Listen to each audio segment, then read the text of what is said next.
Okay, so I'm going to talk about something different. So far, we've been talking about imaging techniques, and we've always wondered how imaging techniques, even though they're becoming better and more sophisticated, are still missing some aspects of, especially when we're looking at refractive screenings and in the diagnosis of keratoconus. So corneal biomechanics, I feel, and I've always felt for the last almost 12 or 15 years since I got interested in this, that it's the corneal biomechanics that probably will provide us with that missing link. But the origins of corneal biomechanics actually goes back more than 50 years to what we call the tonometry studies. And if you remember during residencies, you must have read about the scleral outflow and scleral rigidity. And that's where this concept originally evolved. The biomechanic concepts, there's some disturbance. Biomechanic concepts have gained in importance with the advent of refractive surgery. It is still impossible to measure corneal properties in vivo, possible to better plan refractive procedures that currently still result in unexpected aberrations, and they possess the ability to eliminate the effect of corneal stiffness on intraocular pressure measurements, which is what I will also highlight. So just to basically make people understand what do we really mean when we talk about a viscoelastic system, one looks at the automotive strut assembly. And if you look at this, you will notice that there is one spring or a coil spring area and a viscous element here. So the coil spring is like a regular spring, and the amount of deformation that one produces is directly proportional to the applied force. It is independent of the length of time for which that force is applied or the rate at which the force is applied. However, when we talk about the shock absorbing aspect of the shock absorber, it's the viscous resistance or damping that makes a difference, where the resistance then to the applied force depends on the speed at which the force is applied, which means when you do it very rapidly, you're likely to get more damping than you would otherwise. So this is the same kind of philosophy and understanding that makes us understand the corneal biomechanics.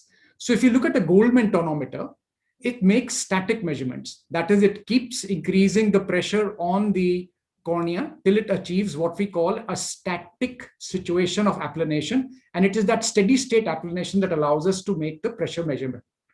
But the instruments such as the ocular response analyzer, and now, of course, the Corvus ST, make a dynamic measurement wherein we actually measure the entire movement and monitor that. So if one looks at the air pulse through one of these machines, as the air pulse goes up, there's at one point, there is going to be a flattening. And after that, the cornea becomes concave. NCTs lose interest beyond the first applanation point. However, these machines, which now are looking at corneal biomechanics, they look at that first applanation point.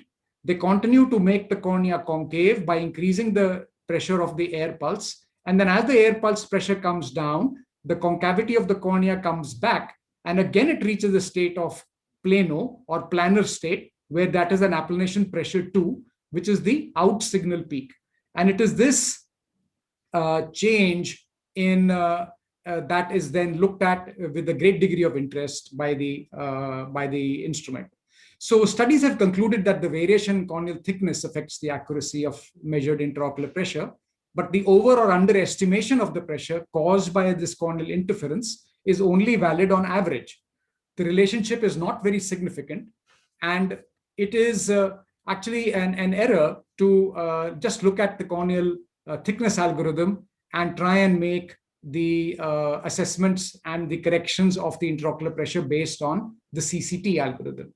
So if one looks at certain biomechanical aspects such as the hysteresis, and we kind of compare them with the corneal thickness, you can see from the scatter diagram that there is hardly any relationship. The thin corneas can have high hysteresis levels, the thick cornea can have low hysteresis levels, and it's scattered all over the place with a very, very poor R value. So the relationship between corneal thickness and hysteresis, which is a biomechanical property, is very poor.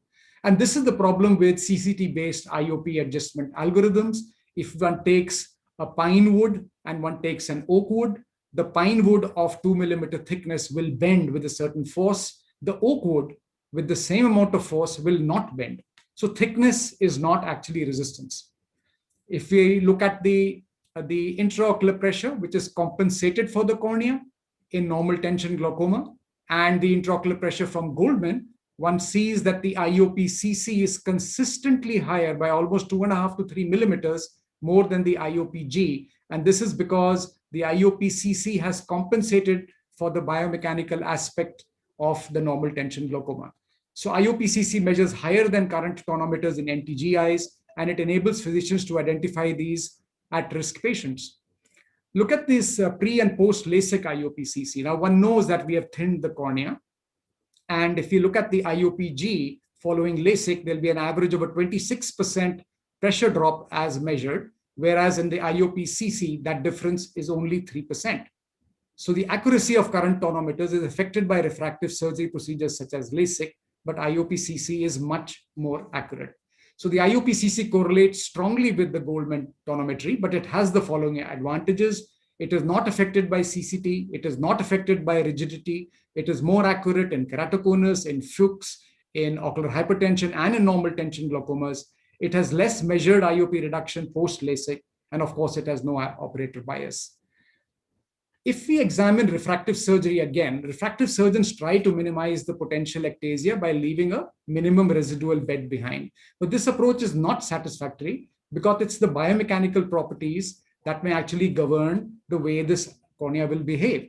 So thickness, like I mentioned earlier, is not strength. And we have a concept of soft corneas, which may require larger residual stromal thickness to be left behind than hard corneas, which may be able to tolerate more aggressive ablation safely than the current guidelines for thickness would allow. So let's look at this scatter diagram again. And one can see in the red, the average pre-LASIK hysteresis values and the average post-LASIK hysteresis values. And one can see that the post-LASIK hysteresis is slightly lower, but you can see this outlier here.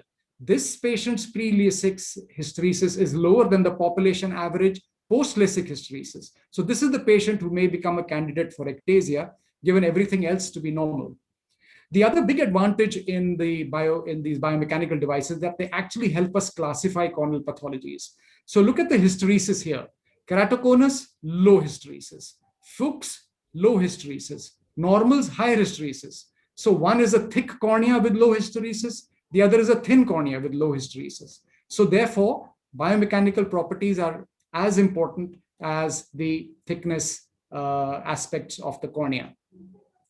The corneal signature in these machines is extremely important, and one can see how the in and out signals will behave. This is the normal signal. The baseline signal is flat, the same amplitude on both sides.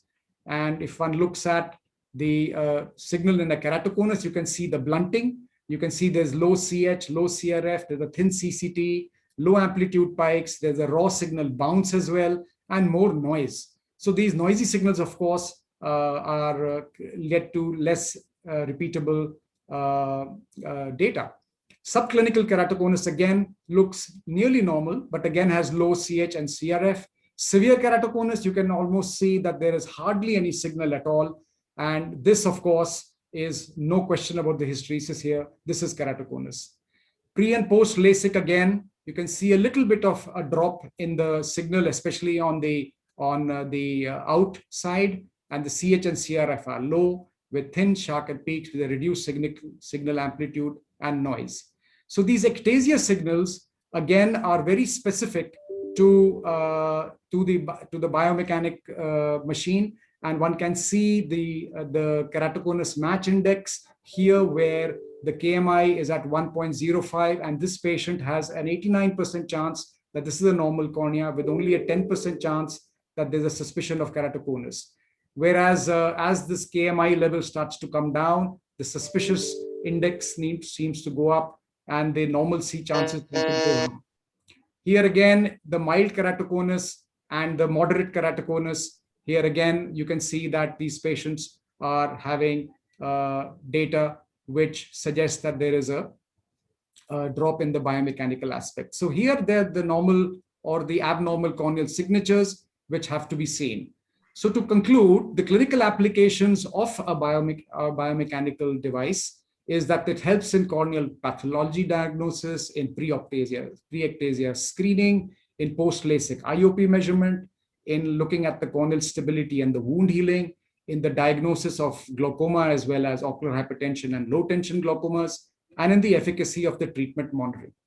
The newer device called the Corvus ST uses the Scheimpflug camera, but essentially provides us very, very similar data as the ORA, and it can be clubbed with the Pentacam to give us new biomechanical as well as optical and biomechanical indices, which are called a tomographic biomechanical index and a biomechanical glaucoma factor, which again is very similar to what the ORA provides. So the biomechanics are the need of the hour. They're a major new investigational modality. They are keys in ectasia detection, and they're filling the missing link in the screening process. They assist proper IOP evaluation, and the tonometers, which are now coming with biomechanically adjusted algorithms, are more accurate, especially in the diseased corneas and the post-refractive cases. And these machines are allowing an in vivo measurement of corneal biomechanics that can be used to assess the efficacy of corneal healing. So thank you so much. I'll stop sharing my screen.